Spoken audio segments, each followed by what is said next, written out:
What if your being as a woman was labeled as toxic? How would you feel? Like you wouldn't feel good, and you would probably deny that, and you would say, "No, I'm not toxic," and not all forms of femininity are toxic. Yeah, completely. That's that's completely true. But we shouldn't be pushing this like grand narrative that all forms of masculinity are toxic, because then, Hmm.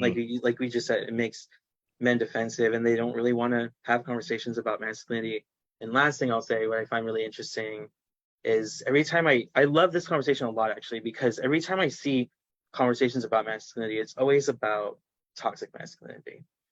And that's my experience. I know there's definitely other workshops and stuff out there about positive masculinity, but I've never seen a lot of spaces or workshops or anything where it's dedicated just talking about healthy forms of masculinity. It's always about how do we like dismantle the destruction of masculinity instead of it being about, well, there are bad stuff and good stuff. Let's focus